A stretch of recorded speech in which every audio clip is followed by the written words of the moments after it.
நம்முடைய பிதாவாகிய தேவனுடைய அன்பும் ஆண்டவராகிய இயேசு கிறிஸ்துவின் கிருபையும் சமாதானமும் உங்கள் அனைவரோடும் கூட இன்றைக்கும் இருப்பதாக. தலைப்பு: நான் உன்னை விட்டு விலகுவதில்லை, உன்னை கைவிடவில்லை. நெகேமியா 9ஆம் அதிகாரம். இஸ்ரவேலர்கள் எருசலேமின் மதில் சுவர் கட்டப்பட்ட பின்பு அவர்கள் எல்லோரும் கூடி கூடார பண்டிகையை ஆசரித்தார்கள். அந்த சமயத்தில் எக்கால பண்டிகையின் நாளன்று அவர்கள் கர்த்தருடைய சமூகத்தில் வந்து கூடி எஸ்ரா ஐயா நியாயப்பிரமாண புஸ்தகத்தை வாசிக்கும் போது ஜனங்கள் எல்லாம் மனம் திரும்பினார்கள், அழுந்தார்கள். பின்பு பண்டிகை கொண்டாட்டங்கள் நிறைவேறியது. கூடார பண்டிகை முடிந்த பின்பு 24ஆம் தேதியில் 7ஆம் மாதம் 24ஆம் தேதியில் மக்கள் எல்லோரும் ஜனங்கள் எல்லாரும் ஒன்றாக கூடியிருந்தார்கள். கர்த்தருடைய சமூகத்தில் கூடியிருந்தார்கள். அவர்கள் கர்த்தருக்கு முன்பாக பாவ அறிக்கை செய்யும்படியாக, ஏனென்றால் எக்கால பண்டிகையின் அன்று நியாயப்பிரமாண புஸ்தகம் வாசிக்கும் போதே ஜனங்கள் எல்லாம் அழுதார்கள். ஆனால் மனம் திரும்பினார்கள். அவர்கள் செய்த பாவத்தின் நிமித்தம் குற்றம் அவர்களுக்கு புரிந்தது. தாங்கள் செய்த தவறுகள், அதனால் ஏற்பட்ட பாதிப்புகள் இதுதான் காரணம் என்று புரிந்ததினால் அவர்கள் அந்த நாளில் பண்டிகை கொண்டாடுங்கள் என்று சொன்னார்கள். அந்த பண்டிகை கொண்டாட்டங்கள் முடிந்த பின்பாக 24ஆம் தேதி உபவாசம் வைத்தார்கள். உபவாசித்து கர்த்தரை நோக்கி ஜெபிக்கும்படியாக அவர்கள் கூடி வந்தார்கள். அவர்கள் ஒரு ஜாமம் முழுவதும் கர்த்தருக்கு முன்பாக நின்றார்கள். அப்பொழுது அங்கு அவர்கள் ஜனங்கள் கூடி வந்த பின்பு அங்கு வேத பாடம் வாசிக்க ஆரம்பிக்கப்பட்டது. நியாயப்பிரமாண புஸ்தகம் ஒரு ஜாமம் வரைக்கும் வாசித்தார்கள். வேத பாடம் வாசிக்கப்பட்டது. அதன் பின்பாக வேத பாடம் வாசித்து முடிந்ததும் ஜனங்களிடம் ஒரு ஜாமம் மட்டும் பாவ அறிக்கை செய்து அழுதார்கள். ஏனென்றால் மறுஜாதியான ஸ்திரீகளை இவர்கள் தங்களுக்கும் தங்கள் பிள்ளைகளுக்கும் திருமணம் செய்ததினாலும் அதனால் ஏற்பட்ட பாதிப்புகள், அதனால் கர்த்தருடைய கோபம் வந்து இவர்கள் பட்ட பாடுகள், இவைகளை எல்லாம் அவர்கள் நினைத்து கர்த்தருக்கு முன்பாக இவர்கள் செய்த பாவங்களை அறிக்கையிட்டு மனம் திரும்பி மன்னிப்பு கேட்டார்கள். அதன் பின்பாக லேவியர்கள் கர்த்தருக்கு முன்பாக எல்லோரும் கூடி துதிக்க ஆரம்பித்தார்கள். லேவியர்கள் அந்த படிகளில் நின்று, பிரசங்க படிகளில் நின்று, அதாவது எஸ்ரா வேதபாரகனாகிய எஸ்ராவின் அருகில் லேவியர்கள் தங்கள் ஸ்தானத்தில் நின்று கர்த்தரை துதிக்க தொடங்கினார்கள். அவர்கள் துதித்து கர்த்தரை உயர்த்தினார்கள். கர்த்தாவே நீர் பெரியவர், நீர் ஒருவரே தெய்வம். கர்த்தாவே நீர் பெரியவர், நீர் ஒருவரே கர்த்தர், நீர் எல்லாவற்றிற்கும் மேலானவர். வானாதி வானங்களையும் சமுத்திரத்தில் உள்ளவைகளையும் பூமியில் உள்ளவைகளையும் அண்ட சராசரங்களையும் படைத்தவர் நீரே என்று லேவியர்கள் துதித்தார்கள்.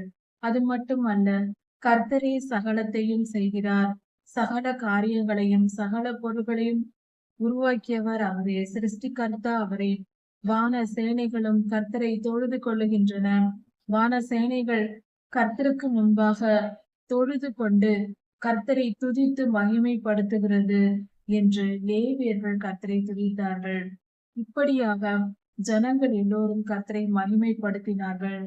இப்படி சகலத்தையும் சிருஷ்டித்த கர்த்தரே, நீரே எங்களை காப்பாற்றி வருகிறீர். அன்று முதல் இன்று வரை இந்த மனித குலத்தை நீரே காப்பாற்றி வருகிறீர். உம்முடைய அளவற்ற கிருபைக்கு நன்றி என்று கர்த்தருக்கு நன்றி செலுத்தி அவரை துதித்து மகிமைப்படுத்தினார்கள். கர்த்தருடைய நாமம் மகிமைப்பட்டது. லேவியர்களும் ஜனங்களும் அங்கு கர்த்தரை துதித்துக் கொண்டிருந்தார்கள். அப்படியே அவர்கள் துதிக்கும் பொழுது அவர்கள் சொல்லிய காரியங்கள் என்னவென்று: கர்த்தாவே, ஜனங்களில் ஆபிரகாமை நீர் தெரிந்து கொண்டீர், அவருக்கு நீர் உடன்படிக்கை செய்தீர். அவர் உம்முடைய பார்வைக்கு அருமையாய் இருந்தபடியினால் அவரை தெரிந்து கொண்டு உன் சந்ததியை வானத்து நட்சத்திரங்களைப் போல உண்டாக்குவேன். உன் சந்ததிக்கு அந்நிய ஜனங்களாகிய 8 ஜாதியான ஜனங்களையும் அவர்களுடைய தேசங்களையும் உனக்கு தருவேன் என்று அவரோடு உடன்படிக்கை செய்தீர்.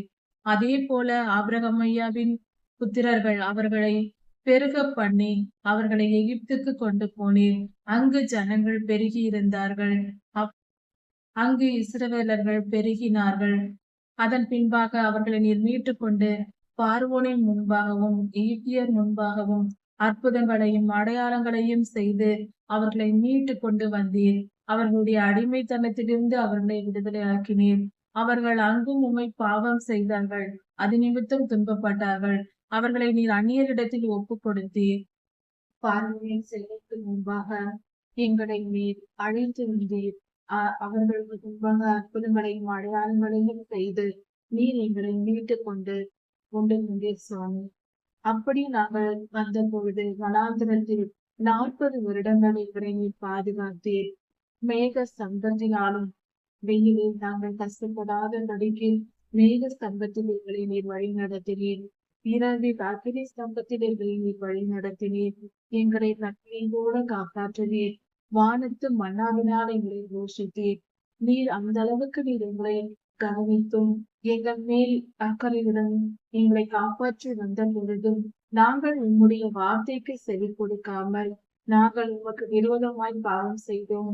நாங்கள் உமக்கு விரோதமாய் முறுமுறுத்தோம், அக்கிரமங்கள் செய்தோம். எம்முடைய கட்டளைகளுக்கு நாங்கள் கீழ்ப்படியவில்லை. எம்முடைய கற்பனைகளை நாங்கள் கை கொள்ளவில்லை. அதற்கு பதிலாக கன்றுக்குட்டியை செய்து நீரே எங்கள் தெய்வம், நீரே எங்களை மீட்டு கொண்டு வந்தாய் என்று அந்த கன்றுக்குட்டியை நாங்கள் வணங்கினோம். அந்த கன்றுக்குட்டிகளை எங்கள் முன்னோர்கள் இப்படிப்பட்ட பாவங்களை செய்தார்கள். ஆனாலும் சுவாமி, அவர்களை நீர் அழித்து விடாமல் நீர் அவர்கள் சந்ததியை காப்பாற்றுவீர்.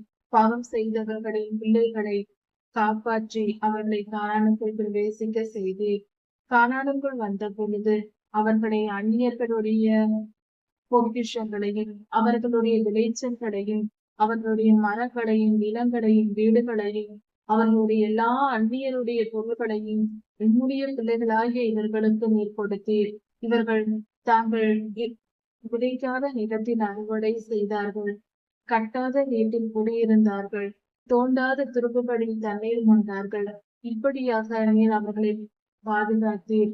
நடாத திராட்சை தோட்டத்தில் கனிகளை பறித்து புசித்தார்கள். இப்படியாக நீர் அவர்களை ஆசீர்வதித்தீர்.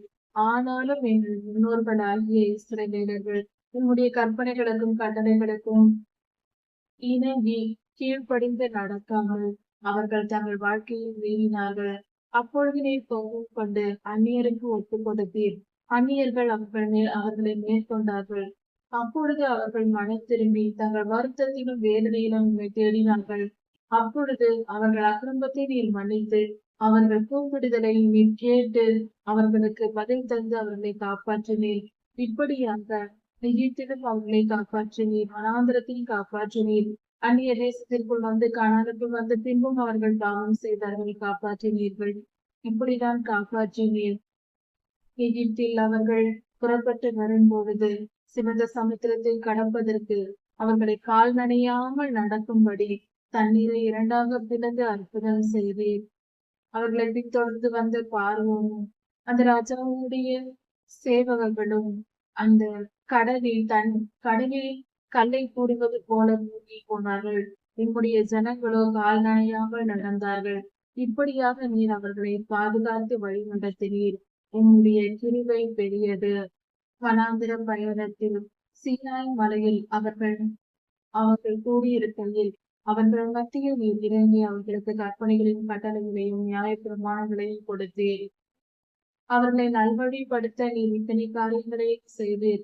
ஆனாலும் ஜனங்கள் உன்னுடைய கட்டளைகளுக்கும் கற்பனைகளுக்கும் நியாய பிரமாணத்திற்கும் செவிக்கூடாதே போனார்கள். அவர்கள் தங்கள் இறுதிய கடினத்தினால் அவர்கள் அப்படி நடந்து கொண்டார்கள். அவர்கள் தங்கள் பிடரியை கடினப்படுத்தினார்கள். அவர்கள் உன்னுடைய வார்த்தைகளுக்கு செவி கொடுக்கவில்லை. இப்படியாக எங்கள் முன்னோர்கள் பாவம் செய்தார்கள். அப்படி இருந்தும் அவர்கள் அக்கிரமத்தினாலும் வேதனையினாலும் அவர்கள் தண்டனையை அனுபவித்துக் கொண்டிருக்கும் பொழுது அந்த வேதனைகளுக்கு தாங்க முடியாமல் அதன் பலனாக அவர்கள் உண்மை நோக்கி கூப்பிட்டார்கள். அப்பொழுது நீர் அவர்களுக்கு இரக்கம் செய்து இரக்கத்தையும் கிருபையும் காண்பிக்கிற நல்ல தேவனாய் இருந்தீர். அவர்கள் தவறு செய்து அதனால் வரும் பாடுகளை அனுபவிக்கும் போதே உண்மை தேடினார்கள். அவர்கள் சுகமாய் வாழ்ந்திருக்கும் போது உண்மை மறந்து போனார்கள். இப்படியாக அவர்கள் செய்து கொண்டிருந்ததினால் கர்த்தாவே, நீர் அவர்கள் மேல் அவர்கள் உண்மை நோக்கி கூப்பிடும் பொழுதெல்லாம் இரக்கம் செய்து அவர்களை மீட்டுக் கொள்ள சித்தமாயிருந்து இப்படியே நீடித்த நாட்களாய் நீர் அவர்களை அழித்து போடாமல் பொறுமையாக அவர்களை நீர் வழி நடத்துவீர். நீடித்த நாட்களாய் அவர்கள் மீறுதல் செய்திருந்தும் அவர்களை மன்னித்து இரக்கத்தையும் கிருபையையும் அவர்களுக்கு தந்தீர். உம்முடைய அன்பு பெரியது, உம்முடைய கிருபை பெரியது என்று இவ்வாறாக லேவியர்களும் ஜனங்களும் கர்த்தரை நோக்கி துதித்து கர்த்தரிடத்தில் ஜெபித்தார்கள். இஸ்ரவேலர்கள் கானானுக்குள் வந்த பின்பாக நீர் அவர்களுக்கு நியாயாதிபதிகளை ஏற்படுத்தினீர். அவர்களை வழிநடத்தும்படிக்கு நீதியும் நேர்மையுமாய் வழிநடத்தும்படிக்கு நியாயாதிபதிகளை ஏற்படுத்தினீர். ஆனாலும் அவர்கள் அந்நிய தெய்வங்களை வழிபட்டு அந்நியர்களின் வழிமுறைகளை பின்பற்றி வீணாய் அவர்கள் தங்கள் வாழ்க்கையை கெடுத்துக் கொண்டார்கள். அதனால் அந்நிய ராஜாக்களிடத்தில் அவர்களை ஒப்புக் கொடுத்தீர். அவர்கள் சத்துருக்கள் அவர்களை மேற்கொண்டார்கள். அவர்களுக்கு துன்பம் நேர்ந்த பொழுது உண்மை நோக்கி கூப்பிட்டார்கள். இப்படியே அவர்கள் செய்து கொண்டு வந்தார்கள். அதன் பின்பாக கர்த்தாவே அவர்கள் கூப்பிட்ட பொழுதெல்லாம் நீர் இறங்கி அவர்களை நீர் காப்பாற்றினீர். இப்படி இருக்க அவர்கள் தங்களுக்கென்று ஒரு ராஜாவை ஏற்படுத்தி கொண்டு கேட்டார்கள். அதற்கு உனக்கு சித்தமில்லாதிருந்தும் அவர்கள் கேட்டதை நிமித்தம் நீர் அவர்களுக்கு அனுமதித்தீர். அப்படி அவர்கள் தங்கள் ராஜாக்களை ஏற்படுத்தி கொண்டு அப்படியாக அவர்கள் வழி நடந்தார்கள். ஆனாலும் அவர்கள் உமக்கு கீழ்ப்படியவில்லை. உம்முடைய கட்டளைகளுக்கும் கற்பனைகளுக்கும் கீழ்ப்படியாமலேயே இருந்தார்கள். வனாந்திர பயணத்தில் 40 வருடங்கள் அவர்களுக்கு ஒரு குறைவும் இல்லாமல் ஆகாரமும் மேக ஸ்தம்பமும் அக்கினி ஸ்தம்பமுமாக நீர் அவருக்கு கொடுத்து அவர்களை பாதுகாத்தீர். அவர்கள் உடைகள் பழசாகவில்லை, அவர்கள் செருப்புகள் தேயவில்லை. இப்படியாக அவர்களுக்கு எந்த குறைவும் இல்லாமல் நோய் நொடி இல்லாமல் எல்லாவற்றிலும் நீர் அவர்களை பாதுகாத்தீர். அவர்களுக்கு நல்ல ஆவியை அவர்களுக்கு கொடுத்தீர். இப்படி அவர்கள் வனாந்தரத்தை கடந்து கானானுக்கு வந்த பொழுதும் கூட அவர்களுக்கு அந்நியரின் தேசங்களை அவர்களுக்கு நீ பங்கிட்டு கொடுத்தீர். உம்முடைய கிருபையின் நிமித்தம் அவர்கள் அதையெல்லாம் பெற்று சுதந்திரமாய் வாழ்ந்தார்கள். அவர்கள் நல்வாழ்க்கை வரும்போது அவர்கள் நல்லபடியாக வாழும் போது உண்மை மறந்து போகிறார்கள். அவர்களுக்கு துன்பம் நேரிடும் போது அவர்கள் தவறு செய்து அதனால் துன்பம் வந்தால் அப்பொழுது உண்மை தேடி வருகிறார்கள். இதுவே அவர்களுடைய வழக்கமாயிற்று. ஆனாலும் அவர்களை நீர் அழித்து போடாமல் அவர்கள் மேல் கிருபையும் இரக்கமும் வைத்து இன்னுமாய் அவர்களை நீர் பாதுகாத்து வருகிறீர். அவர்கள் வழி தப்பி நடக்கும் பொழுதெல்லாம் அவர்களுக்கு நீர் தீர்க்கதரிசிகளை ஏற்படுத்தி அவர்கள் மூலமாய் அவர்களை காப்பாற்றி வழி நடத்தினீர். ஆனாலும் கர்த்தாவே அவர்கள் உடைய தீர்க்கதரிசிகளுக்கும் செவி கொடுக்காமல் அவர்களை கொன்று போட்டார்கள். இப்படிப்பட்ட அக்கிரமங்கள் நிகழ்ந்ததினால் நீர் அவர்களை அவர்கள் தேசத்திலிருந்து துரத்தி விட்டீர். அந்நியர்கள் கையில் ஒப்புக் கொடுத்தீர். அதனால் நாங்கள் இன்று எங்கள் தேசத்திலே நாங்கள் அந்நியரிடத்தில் அடிமைகளாய் இருக்கிறோம் என்று இப்படியாக இஸ்ரவேல் ஜனங்களும் கர்த்தரை நோக்கி ஜெபித்தார்கள். இப்படி தங்கள் பாவ அறிக்கையை செய்து கர்த்தரை நோக்கி ஜெபித்து அவர்கள் கர்த்தரிடத்தில் ஒரு காரியத்தை சொன்னார்கள். இதோ நாங்கள் உடன்படிக்கை செய்கிறோம். நாங்களும் எங்கள் பிரபுக்களும் எங்கள் லேவியரும் எங்கள் ஆசாரியர்களும் நாங்கள் உடன்படிக்கை செய்து கையெழுத்திடுகிறோம் என்று உடன்படிக்கை செய்தார்கள். இப்படியாக இந்த காலத்தில் எஸ்ராவின் காலத்தில் வேதபாரகனாகிய எஸ்ராவின் காலத்தில் இந்த காரியங்கள் நிறைவேற்றி கர்த்தர் நல்லவர், அவர் கிருபையையும் அன்பையும் காட்டுகிற தேவன். அவரிடத்தில் நாம் கீழ்ப்படிதலோடு இருக்கவும் அவருக்கு பிரியமாய் நடக்கவும் வேண்டும். கர்த்தரை விசுவாசிப்பதும் அவருக்கு கீழ்ப்படிந்து அவருடைய வார்த்தைகளுக்கு செவி கொடுத்து அவருடைய வழிகளில் நடப்பதும் நமக்கு நன்மையை பயக்கும். கர்த்தர் நல்லவர், அவர் கிருபை என்றும் உள்ளது. அதே போல நாமும் நம்முடைய வாழ்க்கையில் கர்த்தரை துதித்து நம் பாவங்களை அறிக்கை செய்து நம் மனத்தாழ்மையாய் அவரிடத்தில் நடந்து கொண்டார். கர்த்தர் நம் பாவங்களை மன்னித்து எல்லா தீமைகளிலிருந்தும் நம்மை விடுதலையாக்கி நம்மை காப்பாற்றுவார். கர்த்தர் நல்லவர், அவர் கிருபை என்றும் உள்ளது. நெகேமியா 10ஆம் அதிகாரம். இஸ்ரவேலர்கள் 7ஆம் மாதம் 24ஆம் தேதியிலே கர்த்தருக்கு முன்பாக கூடி வந்து கர்த்தருடைய சன்னதியில் வந்து எருசலேமில் தேவாலயத்திற்கு முன்பாக வந்து, அதாவது சுற்றுச்சுவர் எல்லாம் கட்டி முடிந்த பின்பாக கலகம் கட்டி முடித்த பின்பாக கர்த்தருடைய சன்னதிக்கு வந்து கர்த்தரிடத்தில் அவர்கள் வேண்டிக் கொள்கிறார்கள். தங்கள் பாவங்களை அறிக்கை செய்து மனம் திரும்பி நாங்கள் இப்படியெல்லாம் செய்வோம் என்று கர்த்தருக்கு முன்பாக வாக்குறுதி கொடுத்து அவர்கள் கர்த்தருக்கு முன்பாக முத்திரை போடுகிறார்கள். எழுதி முத்திரை போடப்படுகிறது. அதை யார் யார் செய்தார்கள் என்றால், நெகேமியா, திர்ஷாதா என்கிற நெகேமியா ஐயாவும் நெகேமியா ஐயாவும் அவரோடு கூட அவரோடு கூட 22 ஆசாரியர்களும் 17 லேவியர்களும் சுமார் 44 தலைவர்களும் கூட சேர்ந்து கர்த்தருக்கு முன்பாக முத்திரை போடுகிறார்கள். அவர்கள் அந்த வாக்குறுதியை கொடுத்து முத்திரை போடுகிறார்கள். எழுதி வைக்கப்படுகிறது. அதன் பின்பாக ஜனங்கள் எல்லோரும், ஆண்களும் பெண்களும் குமாரர்களும் குமாரத்திகளும் எல்லோரும் சேர்ந்து வந்து கர்த்தருக்கு முன்பாக அறிக்கை செய்கிறார்கள். கர்த்தருக்கு முன்பாக வெளிப்படுத்துகிறார்கள். அது என்னவென்றால், கர்த்தாவே, நாங்கள் உம்முடைய நியாய பிரமாணங்களுக்கும் கட்டளைகளுக்கும் கற்பனைகளுக்கும் கீழ்ப்படிந்து நடப்போம். உம்முடைய வார்த்தைகளை கைக்கொண்டு உமக்கு பிரியமானபடி நாங்கள் வாழ்வோம் என்று அறிக்கை செய்தார்கள். அதன் பின்பு, நாங்கள் அந்நியருடைய பெண்களை கொள்ளாமலும் அந்நியரிடத்தில் நாங்கள் சம்மதம் கலக்காமல் அந்நியருடைய பெண்களை எங்கள் குடும்பங்களில் திருமணம் செய்து வைத்துக் கொள்ளாமலும் நாங்கள் எங்கள் பெண்களை அந்நியருக்கு கொடுக்காமலும் திருமணம் செய்ய கொடுக்காமலும் இருப்போம் என்றும் அவர்கள் கர்த்தரிடத்தில் சொன்னார்கள். அது மட்டுமல்ல, அடுத்ததாக, நாங்கள் ஓய்வு நாளில் நாங்கள் வியாபாரம் செய்ய மாட்டோம். அந்நியர்கள் பொருட்களை கொண்டு வந்தாலும் அதை நாங்கள் விற்கவோ வாங்கவோ செய்ய மாட்டோம். ஓய்வு நாளை நாங்கள் பரிசுத்தமாய் ஆசரிப்போம், உமக்கு கீழ்ப்படிந்து நடப்போம் என்று உறுதிமொழி கொடுத்தார்கள். அதே போல வருடத்தின் 7ஆம் வருடம் நாங்கள் நிலத்திற்கு ஓய்வு கொடுக்க வேண்டும், ஓய்வு வருடமாய் இருக்க வேண்டும் என்று உன்னுடைய கட்டளை சொல்லுகிறது. அதன்படியே நாங்கள் செய்வோம். எங்கள் நிலங்களை நாங்கள் 7ஆம் வருடத்தில் விவசாயம் செய்ய மாட்டோம். அது தானாய் விளைந்து வருகிறதை நாங்கள் எடுத்துக்கொள்வோம், ஆனால் அதை விவசாயம் செய்ய மாட்டோம் என்றும் ஒத்துக்கொண்டு கர்த்தருக்கு முன்பாக அறிக்கை செய்தார்கள். எங்கள் கடன்களை ஓய்வு வருடங்களில் நாங்கள் அதை விட்டு விடுவோம். அதாவது 50வது வருடம் ஓய்வு வருடம் என்று சொல்லப்படுகிறது, கர்த்தர் கொடுத்திருக்கிறார். அதனால் அந்த ஓய்வு வருடம் வரும்பொழுது எங்கள் கடன்களை நாங்கள் தள்ளிவிடுவோம், நாங்கள் கடன் கொடுத்தவர்களிடத்தில் கேட்காமல் விட்டு விடுவோம் என்று அவர்கள் ஒத்துக்கொண்டார்கள்.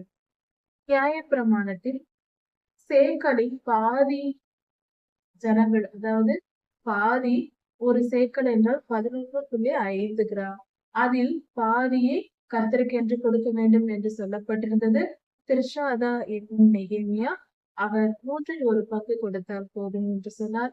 அதுபோல நாங்கள் கொடுப்போம் என்று அவர்கள் ஒத்துக்கொண்டார்கள். இந்த பணம் என்னத்திற்கு என்றால், கர்த்தருடைய சந்நிதியில் பலி செலுத்தப்படுவதற்கும் சகல நியமங்களும் கடைபிடிக்கப்படுவதற்கும் செலவுக்காக இந்த பணம் கொடுக்கப்படுகிறது. ஜனங்களால் கொடுக்கப்படுகிறது, கர்த்தருடைய தேவாலய பணிக்காக.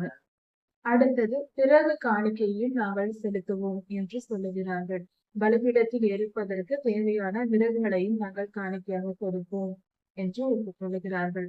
அதன் பின்பாக நிலத்தில் விளைகிற முதல் பலன் கனிகளையும் முதல் பலன்களையும் நாங்கள் கர்த்தருக்கு செலுத்துவோம். நாங்கள் பிசைகிற மாவின் முதல் பலனை, வருடத்திலும் முதல் நாளில் பிசைகிற மாவின் முதற் பலனை நாங்கள் கர்த்தர் வைத்த நியமத்தின்படியே, லேவியராகமத்தில் இந்த முறைமைகள் கொடுக்கப்பட்டிருக்கிறது, அதன்படியே நாங்கள் காணிக்கை செலுத்துவோம்.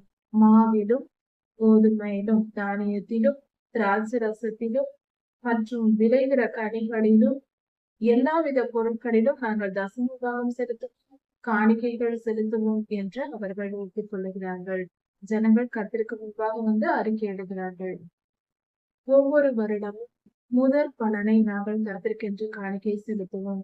அறுவடையின் முதற் பலன் கர்த்தருக்குரியது, அதையும் நாங்கள் காணிக்கை செலுத்துவோம்.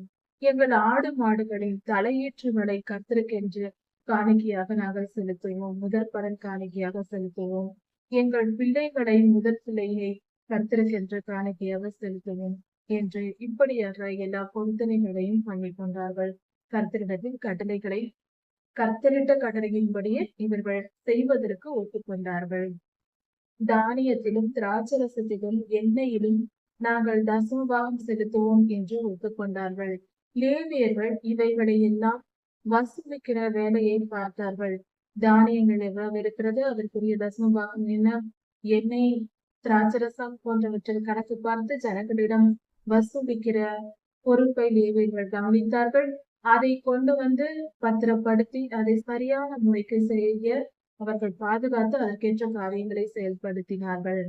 இப்படியாக உம்முடைய கட்டளைகளையும் கற்பனைகளையும் கைக்கொண்டு நீர் இட்ட நியமத்தின்படியெல்லாம் நாங்கள் செய்து கர்த்தருடைய தேவாலய காவலை நாங்கள் காப்போம் என்று இஸ்ரவேலர்கள் ஒத்துக்கொண்டு கர்த்தருக்கு முன்பாக அறிக்கை செய்தார்கள். முத்திரை போடப்பட்டது. கர்த்தருக்கு பலிகளையும் காணிக்கைகளையும் கொடுக்கும் பொழுது அதை நாம் கர்த்தருக்கென்று கொடுக்கிறோம். ஆனால் அவைகள் உண்மையாக நம்மை காப்பதற்காக நாம் கொடுப்பதுதான் அது. அதாவது நம்முடைய உழைப்பில் நாம் உழைத்து சம்பாதித்தாலும் நம்முடைய வருமானத்தில் இந்த உலகத்தில் சபிக்கப்பட்ட பூமியில் வாழ்கிறோம். நாம் எவ்வளவுதான் நேர்மையாக நியாயமாக வாழ்ந்தாலும் உழைத்து சம்பாதித்தாலும் அதில் சிறிதளவு ஏதாவது தவறுகள் இருக்கலாம். அதாவது அந்த வேலைக்கு செல்லும் பொழுது காலதாமதமாய் சென்று விட்டோம். ஆனால் அதற்கும் சேர்த்துதான் நாம் பணம் வாங்குகிறோம். இப்படி பலவித பாவங்களும் அந்த சம்பளத்தில் நம்முடைய வருமானத்தில் அவைகள் இருக்கலாம். நாம் கர்த்தருக்கு காணிக்கையையும் கர்த்தருக்கென்று தசம பாகத்தையும் நாம் செலுத்தி விடும் பொழுது நம்முடைய பாவ சாபங்களை எல்லாம் சுமக்கிற பரிகாரியாகிய நமது ஆண்டவராகிய இயேசு கிறிஸ்து அவருக்கு நாம் அதை அர்ப்பணிக்கும் பொழுது நம் பாவ சாபங்களை எல்லாம் நம்மை விட்டு எடுத்து போட்டு அதை அவர் சிலுவையில் சுமந்து தீர்த்து விட்டார். நம்மை பாதுகாத்துக் கொள்கிறார். இப்படி நாம் செய்வதனால் நமக்கு அநியாய செலவு வராது. தெண்ட செலவு என்று சொல்வார்கள். மருத்துவ செலவு, தேவையில்லாத ரிப்பேர் செலவு. நாம் வாகனம் வைத்திருக்கிறோம் என்றால் நன்றாக ஓடிக்கொண்டிருக்கிற ஒரு வாகனமாக இருக்கலாம். அது திடீரென்று செலவு வைக்கும். பல ஆயிரங்கள் செலவு பண்ணுவேன். இப்படிப்பட்ட காரியங்கள் எல்லாம் நடைபெறாது. அதே போல நமக்கு நோயோடி வந்தால் வைத்திய செலவு என்று டாக்டரிடம் செல்லும் பொழுது அநியாயமாக அதிகமாக பணம் செலவழித்துக் கொண்டிருக்கும். இப்படிப்பட்ட நோயும் வராது. அதனால் ஏற்படுகிற விரைய செலவும் ஏற்படாது. இப்படி நாம் எல்லா காரியங்களினாலும் நம்மை காப்பாற்றிக் கொள்ள முடியும். கர்த்தருக்கு கொடுப்பதினால் நம்முடைய பாவ சாபங்கள் நம்மை விட்டு நீங்கி நமக்கு பரிசுத்தம் கிடைக்கும். இது ஒரு நீதியாய் இருக்கிறது. நம்முடைய ஆஹ் நாம் செலுத்துகிற காணிக்கை என்பது சிறிய அளவு. ஆனால் அதன் பலன் நமக்கு கர்த்தர் பெரிதாய் கொடுக்கிறார். ஏனென்றால் நாம் கர்த்தருடைய பிள்ளைகளாய் இருக்கிறோம். அவர் நம்மை காப்பாற்றும்படியாகவே எல்லா நியமங்களையும் கற்பனைகளையும் நமக்கு கொடுத்திருக்கிறார். சற்று கவனித்து ஒரு காரியத்தை நினைத்து பார்த்தால் புரியும். அதாவது கர்த்தர் இந்த பூமியில் வாழ்கிற நமக்கு கட்டளைகளும் கற்பனைகளையும் கொடுத்து வேத வசனங்களை கொடுத்து என்னை மட்டும் தொழுது கொடு என்று சொல்லாமல் இதையெல்லாம் ஏன் கொடுக்க வேண்டும், இதை கொடுத்து இதை பின்பற்ற வேண்டும் என்று நமக்கு போதிக்கிறார்கள் போதகர்கள். அது ஏன் செய்யப்படுகிறது என்பதை சற்று ஆராய்ந்து பார்த்தால் புரியும். அதாவது இந்த உலகத்தில் நாம் கர்த்தருக்கு கீழ்ப்படிந்து நடப்பதினால் கர்த்தருக்கு வல்லமை கூட போவதோ இல்லது அவர் பரிசுத்தத்தின் குறைச்சலா இருக்கிறாரா, அவருக்கு நாம் அதிக பரிசுத்தத்தை ஏற்படுத்தும்படியாக நாம் அவரை துதித்து மகிமைப்படுத்தி வேத வசனங்களை நாம் தியானிக்க வேண்டும் என்பதற்கு ஒரே ஒரு சிறு யோசனை தான். சிறு பிள்ளையை கூட யோசித்தால் போதும். ஏன் நாம் வேத வசனங்களை தியானித்து கடைபிடிக்க வேண்டும் என்றால் ஒரே காரணம், இவ்வுலகத்தில் சாபம் இருக்கிறது. சபிக்கப்பட்ட பூமியில் வாழ்கிறோம். இங்கு நன்மை தீமை இரண்டும் கலந்து இருக்கிறது. கண்டுபிடிப்பது மிகவும் கடினம். நம் வாழ்க்கையில் நாம் எடுக்கிற முடிவுகள், நாம் செய்ய வேண்டிய செயல்கள் எல்லாம் சரியது தவறு என்று நம்மால் புரிந்து கொள்ளும் வேற நமக்கு கிடையாது. ஆதியிலே ஆதாம் ஏவாள் பாவம் செய்த பொழுது அந்த அறிவு நம்மை விட்டு போய்விட்டது. அது நம்மிடத்தில் இல்லை. இதை விஞ்ஞான பூர்வமாகவும் நிரூபிக்கப்பட்டிருக்கிறது. மனித மூளையில் 90% பயன்படுத்தப்படாமல் இருக்கிறது என்றும் 10% மட்டும்தான் நாம் பயன்படுத்தி கொண்டிருக்கிறோம் என்றும் விஞ்ஞானிகள் சொல்லுகிறார்கள். கர்த்தருடைய வேத வசனமும் அதுதான் நமக்கு சொல்லுகிறது. அது கொடுக்க காரணமே அதுதான். நமக்கு நன்மை தீமை தெரியாது. நம் வாழ்க்கையில் செய்கிற செயல்கள் திடீரென்று நாம் பாவம் செய்கிறோம், அதனால் நமக்கு கஷ்டங்கள் வருகிறது. நாம் பெரிய கஷ்டங்கள் வந்தால் விழுந்து போய்விடுவோம். ஏன் நாம் மறித்து கூட போய்விட நேரிடலாம். அதனால்தான் கர்த்தர் சொல்லுகிறார், என் வார்த்தைகளை கவனி. நான் சொல்லுகிற வார்த்தையை கேட்டு என் சொல்லை கேட்டு நீ நடந்தால் நான் உன்னை கரம் பிடித்து சபிக்கப்பட்ட போயில் உன் கரங்களை நான் பிடித்துக் கொண்டு ஆபத்து விலக்கி நல்ல பாதையில் உன்னை நான் வழி நடத்தி செல்வேன் என்று சொல்லுகிறார். கர்த்தருடைய கரத்தை பிடிப்பதும் வேத வசனத்திற்கு கீழ்ப்படிவதும் ஒன்றே. இரண்டும் ஒன்றுதான். அதன் பொருள் அதுதான். கர்த்தருடைய கரங்களை பிடிப்பதற்கு ஒத்ததுதான் நாம் வேத வசனத்தை படிப்பதும் அதற்கு கீழ்ப்படிந்து நடப்பதும். நாம் அதை தெரிந்து கொண்டு கீழ்ப்படியும் பொழுது அவர் திருக்கரங்களை படித்து கொண்டு நடந்து சாலையில் செல்லும் போது சிறு பிள்ளைகளை அழைத்து செல்வதென்றால் நம் கரங்களை பிடித்துக் கொண்டு அதன் கரங்களை நாம் இருக பிடித்துக் கொண்டு அழைத்து செல்வோம். ஏதாவது எதிரில் வரும் வாகனங்கள் வந்துவிட்டால் உடனே அதை நாம் நம்மோடு அணைத்துக் கொள்வோம். வெளியே விலகில் போய்விடக் கூடாது, இடித்து விடக்கூடாது என்பதற்காக. அது போலதான் கர்த்தர் நமக்கு கொடுத்திருக்கிற வேத வசனமும். வேத வசனத்தை படிப்பது அவருடைய கரங்களை அவருடைய திருக்கரங்களை பிடிப்பதற்கு சமமாக இருக்கிறது. அப்பொழுது நாம் ஆபத்தில் சிக்கிக் கொள்ளாமல் நம்மை காப்பாற்ற முடியும். கர்த்தர் அந்த வேத வசனத்தில் தான் நமக்கு காணிக்கைகளையும் தசம பாகங்களையும் செலுத்தும்படி சொல்லி இருக்கிறார். அப்படி நாம் செலுத்தும் போது நமக்கு வருகிற தீமைகளை அந்த பணம் நம்மை விட்டு வெளியே போகும் பொழுது அந்த தீமைகள் போய்விடும். அதிலுள்ள பாவங்கள் போய்விடும். கர்த்தர் நம்மை பாதுகாக்க வல்லவராய் இருக்கிறார். அதை புரிந்து கொள்வோம். கர்த்தர் பெரியவர், மிக மிக பெரியவர். அவருடைய கிருபை மகா பெரியது. அதனால் நாம் அதை புரிந்து கொண்டு கர்த்தருடைய வல்லமையை அறிந்து கொண்டு கர்த்தருடைய வசனங்கள் நம்மை காப்பதற்காகவே, கர்த்தரை காப்பதற்காக அல்ல, தேவதூதர்களை காப்பதற்காக அல்ல, பரலோகத்தை காப்பதற்காக அல்ல, அடுத்தவரை காப்பதற்காக அல்ல, நம்மை தனிப்பட்ட நம்மை நாம் ஒருவரை காப்பாற்றிக் கொள்ள நாம் வேதவசனத்தை படிக்க வேண்டும். நம் ஆத்துமா நரகத்திற்கு போகாத படிக்கும் இவ்வுலக வாழ்க்கையில் நாம் நல்லபடியாக வெற்றியுள்ள வாழ்க்கை வாழவும், தீமைக்கு விலகி பொல்லாப்புக்கு விலகி நீதியின் பாதையில் நடந்து பொய்யாவை போல நீதியின் பாதையில் நடந்து வாழ்வதற்கு நீதி என்னவென்று தெரிய வேண்டுமே. அதுதான் வேதவசனம் விளக்கிறது. அப்படி கர்த்தருடைய வழிகளில் நடந்து அவருடைய வார்த்தைகளுக்கு கீழ்ப்படிந்து நடக்கும் போது நாம் பெரிய நன்மைகளை இவ்வுலக வாழ்க்கையிலையும் பெற்றுக்கொள்ளலாம், நித்திய ஜீவனையும் சென்றடையலாம். ஏனென்றால் பரலோகத்தில் சட்ட திட்டங்கள், அதாவது இவ்வுலகத்தில் ஒரு தேசத்திற்கென்று சட்ட திட்டங்கள் இருக்கிறது. அதுபோல வேதாகமம் என்பது பரலோக ராஜ்யத்தின் சட்டம் அடங்கிய சட்ட புத்தகமா இருக்கிறது. இந்த சட்ட புத்தகத்தை இங்கேயே படித்து கடைபிடித்தால்தான், கற்றுக்கொண்டால்தான் பரலோகத்தில் போய் நம்மால் வாழ முடியும். கர்த்தரோடு இணைந்து வாழும் 1000 வருட அரசாட்சியிலும் இதுதான் நமக்கு சட்ட புத்தகமா இருக்க போகிறது. இப்பொழுதே படித்து ஆயத்தமாவோம்.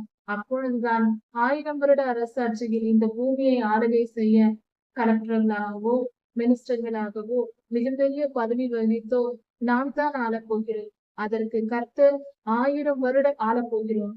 அதற்கு கர்த்தர் இப்பொழுதே சட்ட புத்தகத்தை நம் கையில் கொடுத்து வாசித்து அறிந்து கொள்ளுங்கள் என்று சொல்லுகிறார். இதுதான் சத்தியம், பெரும் பேச்சல்ல. கர்த்தருடைய வேத வசனம் அதைதான் சொல்லுகிறது. சற்றும் புரிந்து கொள்வோம், யோசித்து பார்ப்போம். கர்த்தர் நல்லவர், அவர் நன்மையே செய்கிறவர். அவருக்கு கீழ்ப்படிந்து நடக்கும்போது வெற்றியுள்ள வாழ்க்கை நிச்சயம். நெகேமியா 13 முதல் 13 அதிகாரங்கள். இஸ்ரவேலில் இருந்து பாபிலோனுக்கு சிறைப்பட்டு போன ஜனங்கள் திரும்பி வந்து முதலில் கோரேசி நாட்களில் அவர்கள் திரும்பி வந்து கர்த்தருக்கு பலிபீடத்தை கட்டினார்கள். அதன் பின்பு அந்த பலிபீடம் கட்டப்பட்ட பொழுது அவர்கள் பயந்து அந்த காரியத்தை செய்தார்கள். அதனால் அந்த பாவத்தினால் கர்த்தருடைய காரியம் தொடர்ந்து நடைபெற்று தேவாலயம் கட்டப்படாமல் தாமதமாகிக் கொண்டே இருந்தது. அதன் பின்பாக கோரேசின் காலத்திற்கு பின்பாக அர்த்தசஷ்டாவின் காலத்தில் எஸ்ரா, வேதபாரகனாகிய எஸ்ரா வந்து புறப்பட்டு வந்து அர்த்தசஷ்டா ராஜாவின் அனுமதியுடன் வந்து அவர் பட எதிர்ப்புகளையும் மீறி கர்த்தருக்கென்று தேவாலயம் கட்டும் பணியை செய்தார். அதன் பின்பாக நெகேமியா புறப்பட்டு வந்து எருசலேமின் அலங்கம் கட்டப்படுவதற்கு, அதாவது எஸ்ராவும் நெகேமியா இருவரும் போராடி செய்கிறார்கள். அதாவது எஸ்ராவின் தலைமையில் துவங்கப்படுகிறது. நெகேமியாவும் கூட அந்த இடத்தில் இருக்கிறார். இப்படி ஒரே காலகட்டத்தில் இருவரும் இருக்கிற காலகட்டத்தில் தான் எருசலேமின் அலங்கம் கட்டப்படுகிறது. எருசலேமின் அலங்கம் கட்டப்பட்டு கர்த்தருக்கு 7ஆம் மாதம் 1ஆம் தேதியின் பண்டிகை கொண்டாடப்படும் பொழுது நியாயப்பிரமாணம் வாசிக்கப்படுகிறது. அப்படி நியாயப்பிரமாணம் வாசிக்கப்படும் பொழுது ஜனங்கள் எல்லாம் அதை கேட்டு தங்கள் பாவங்களை உணர்ந்து அவர்கள் ஏன் இவ்வளவு துன்பத்திற்கு ஆளானார்கள் என்பதை அவர்கள் தெரிந்து கொள்கிறார்கள். கர்த்தருடைய கட்டளைகளின் கற்பனைகளின் நியாய பிரமாணங்களை மீறியதினால்தான் இப்படிப்பட்ட துன்பம் நமக்கு நேரிட்டது என்பதை அவர்கள் உணர்ந்து கொண்டு அழுகிறார்கள். அதன் பின்பு பண்டிகை ஆசரிப்புகள் எல்லாம் நடந்து முடிகிறது. கூடார பண்டிகையை 7 நாட்கள், அதன் பின்பு விசேஷித்த சிறப்பு பண்டிகையாலும் எல்லாம் 8 நாட்களும் கொண்டாடப்பட்டு முடிகிறது. இதற்கு பின்பாக 7ஆம் மாதம் 24ஆம் தேதியிலே கர்த்தருக்கென்று உபவாசம் இருக்கிறார்கள். இஸ்ரவேலர் எல்லோரும் சேர்ந்து உபவாசித்து கர்த்தருடைய நியாயப்பிரமாணம் வாசிக்கப்பட்டு ஒரு ஜாமம் முழுவதும் வாசிக்கப்படுகிறது. ஒரு ஜாமம் முழுவதும் பாவரிக்கை செய்தார்கள். இவர்கள் அந்நிய பெண்களை திருமணம் செய்ததினாலும் அந்நியருக்கு தங்கள் பெண்களை கொடுத்ததினாலும் கர்த்தருடைய கோபம் இவ்வளவாய் வந்தது என்பதை குறித்துக் கொண்டு இவர்கள் மீறுதல்கள் அக்கிரமங்கள் எல்லாவற்றையும் நியாயப்பிரமாண புஸ்தகம் படிக்கப்படுவதுதான் அவர்கள் தெரிந்து கொள்கிறார்கள். அந்த காலத்தில் நியாயப்பிரமாண புஸ்தகம் என்பது பைபிள். இந்த காலத்தில் இருக்கிற பைபிள் தான். முதல் 5 ஆகமங்களும் நமக்கு அந்த காலத்துல அவங்களுக்கு இருந்தது. நமக்கு இன்னும் அதிகமாக கொடுக்கப்பட்டிருக்கிறது பழைய ஏற்பாடு, புதிய ஏற்பாடு என்று. அதனால் நமக்கு இன்னும் சுலபமாக கர்த்தருடைய வழிகளை தெரிந்து கொள்ள வாய்ப்பிருக்கிறது. இப்படி நாம் கர்த்தருடைய வார்த்தைகளை கையில் சுமந்து கொண்டு நம் இருதயத்தில் சுமக்காமல் இருப்பதினால்தான் நம் வாழ்க்கையில் வருகிற கஷ்டங்களை நாம் சுமந்து செய்ய வேண்டியிருக்கிறது. இதனால் நமக்கு பிரச்சனைகள் வருகிறது, எதிரான வியாதிகள் வருகிறது, போராட்டங்கள் வருகிறது, இழப்புகள் வருகிறது என்பதை தெரிந்து கொள்வதற்கு வேதத்தை எழுதி எல்லாவற்றையும் கர்த்தர் நம் கையில் கொடுத்திருக்கிறார். வேதத்தை தியானித்து இருந்தால் நமக்கு என்ன துன்பம் வந்தாலும் என்ன நன்மைகள் நடந்தாலும் அதற்குரிய காரணம் என்ன என்பது நமக்கு தெளிவாய் புரியும். நாம் கர்த்தருடைய வேத வசனத்தை தியானிக்காததினால்தான் அப்படி நடக்கிறது. நாம் முடியாமல் தவித்து கிடக்க வேண்டியிருக்கிறது உலகத்தாரை போலவே. அதை புரிந்து கொள்வோம். நியாயப்பிரமாணம் வாசிக்கப்பட்ட பின்பு ஜனங்கள் எல்லோரும் தங்கள் பாவங்களை உணர்ந்து அறிக்கை செய்து கர்த்தரிடத்தில் மனம் திரும்பினார்கள். இப்படியாக அந்த சம்பவம் எல்லாம் நடக்க முடிந்தது. அதன் பின்பாக பாவறிக்கை செய்து மனம் திரும்பி எல்லாம் முடிந்தது. அதன் பின்பாக அங்கிருக்கிற ஆசாரியர்கள் இஸ்ரவேலர்களின் தலைவர்கள் எல்லோரையும் அழைக்கப்பட்டு யார் யார் எங்கிருக்க வேண்டும், என்னென்ன காரியத்தை கவனிக்க வேண்டும் என்ற பொறுப்புகள் எல்லாம் கொடுக்கப்பட்டு சரியாக நிர்வகிக்கப்பட்டது. எல்லா தலைவர்களும் அப்போது எருசலேமில் இருந்தார்கள். ஆனால் இந்த காரியம் எல்லாம் அடங்கம் கட்டி குடிக்கப்பட்ட பின்பு எருசலேமில் 10 ஒருவர் இருந்தால் போதும், மற்றவர்கள் எல்லாம் அந்தந்த தேசத்தில் இருக்க வேண்டும், ஜனங்கள் மத்தியில் இருக்க வேண்டும் என்று சொல்லப்பட்டு அப்படியே இருக்க வைக்கப்பட்டது. இப்படியாக சிலர் 10 ஒருவர் மட்டும் எருசலேமிலும் மற்ற 9 பேரும் அவரவர் தேசத்திலும் அவரவர் வம்ச தலைவர்களின் வம்சங்கள் இருக்கிற இடத்திலும் இருந்து காரியங்களை கவனிக்க முடியாமல் சொல்லப்பட்டது. இப்படியாக இந்த காரியங்கள் எல்லாம் நிறைவேற்று. அதன் பின்பாக 11ஆம் அதிகாரத்தில் இன்னும் அதிகமாக தெளிவாக யார் யார் எந்தெந்த இடத்தில் இருந்தார்கள் என்ற அவர்களுடைய பெயர்கள் எல்லாமே கொடுக்கப்பட்டிருக்கிறது. தேவையான பொழுது நாம் அதை எடுத்து பார்த்து தெரிந்து கொள்ளலாம். அதற்கு அடுத்ததாக அலங்கத்தை பிரதிஷ்டை பண்ணும்போது இன்னொரு காரியம் நடைபெற்றது. அந்த செய்தி இந்த அதிகாரத்தில் பகிரப்பட்டிருக்கிறது. அதாவது அங்கிருந்த நெகேமியாவும் எஸ்ராயாவும் அவர்கள் தலைமையில் 2 பெரும் குழுக்களாக பிரிக்கிறார்கள். தேசமெங்கும் இருந்த லேவியர்கள் எல்லோரும் அழைக்கப்பட்டார்கள் கர்த்தருடைய ஆலய பணியை கவனிப்பதற்காக. ஏனென்றால் அவர்கள் ஏற்கனவே ஆலய பணியை கவனித்துக் கொண்டிருந்தார்கள், தேவாலய பணியை கவனித்துக் கொண்டிருந்தார்கள். ஆனால் அவர்களுக்கு கொடுக்க வேண்டிய லேவியர்கள் முழுவதும் வேலை செய்யாமல், வெளியில் விவசாய வேலைகள் செய்யாமல் தேவாலய பணி மட்டுமே செய்யப்பட வேண்டும் என்று சொல்லப்பட்டிருந்தது. அப்படி அவர்கள் அங்கேயே தங்கி வேலை செய்ய வேண்டும் என்றால் அவர்களுக்கு தேவையான பணம் பொருட்கள் அவர்களுக்கு கொடுக்கப்பட வேண்டும். அவைகளை எல்லாம் ஜனங்கள் காணிக்கையாக கொண்டு வந்து கொடுக்கப்பட வேண்டும் என்று சொல்லப்பட்டிருந்தது. கர்த்தருடைய வார்த்தையின்படியே மோசேயாவின் நியாயப்பிரமாணத்தின்படி ஜனங்கள் இதையெல்லாம் கொடுப்பதை நிறுத்திவிட்டார்கள். தேவாலயத்திற்கு காணிக்கைகள் வருவதும் மற்ற காரியங்கள் நடப்பதும் குறைந்து விட்டது. வேறு வழி இல்லாமல் லேவியர்கள் எங்கும் சிதறி போய்விட்டார்கள். தேவாலயத்தின் வேலையை செய்வதற்கு இல்லாமல் பல இடங்களிலும் சுற்றிலும் எருசலேமை சுற்றிலும் வெளி ஊர்களிடம் சென்று அவர்கள் அங்கேயே தங்கி அவர்கள் வாழ்ந்து கொண்டிருந்தார்கள்.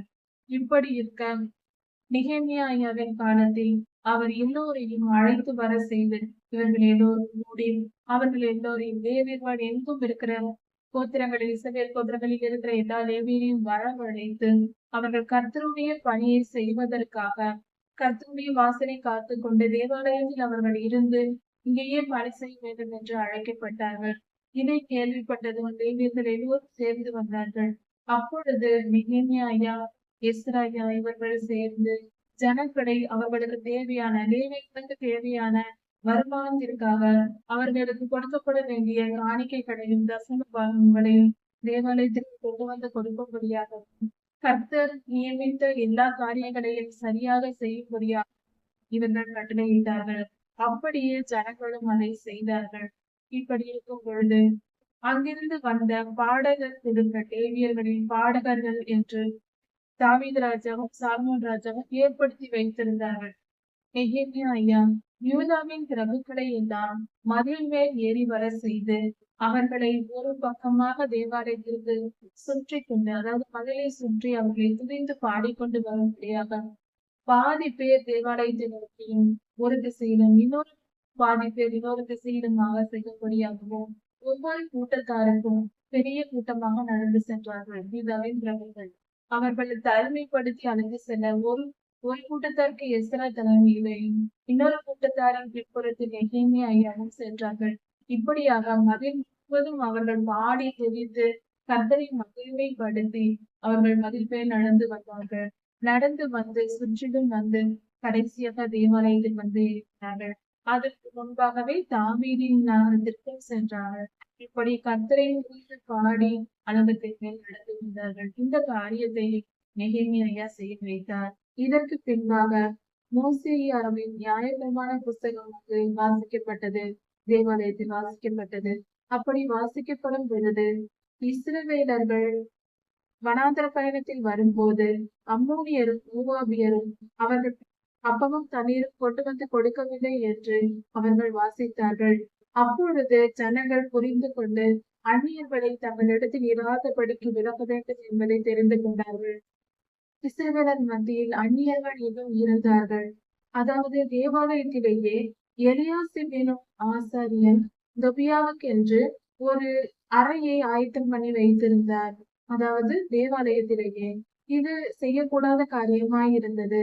இதை அறிந்து கொண்ட நெகேமியா ஐயா அந்த அறையில் இருந்து அந்த மனிதனுடைய பாத்திரங்களை எல்லாம் எடுத்து தூக்கி எறிந்து அந்த அறையை சுத்தம் பண்ணும்படியா அந்த இடத்தை வேற காணிக்கை பொருட்களை வைக்கும்படியாகவும் நெகேமியா ஐயா செய்தார்.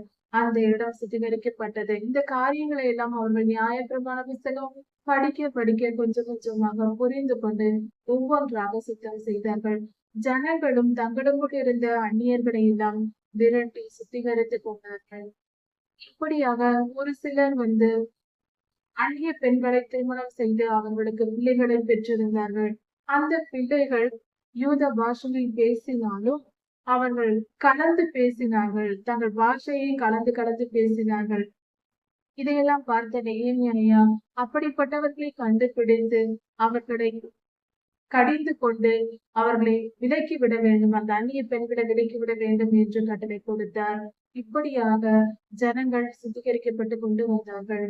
இப்படி இருக்கும் பொழுது ஒரு சிலர் ஓய்வு நாளிலும் வியாபாரம் செய்வதை பார்த்தார் நெகேமியா ஐயா.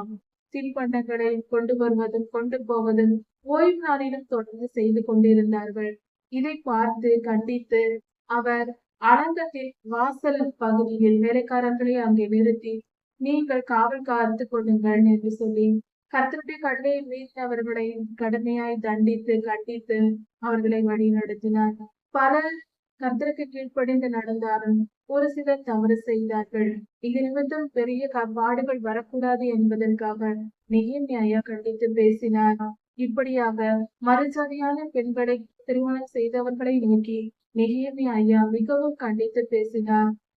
மிக கர்த்தருக்கு பிரியமான மனுஷனாகிய தாவீது ராஜாவின் குமாரனான சாலமோன் அவர் எவ்வளவாய் கர்த்தருக்கென்று பக்தி வைராக்கியத்துடன் இருந்தார்.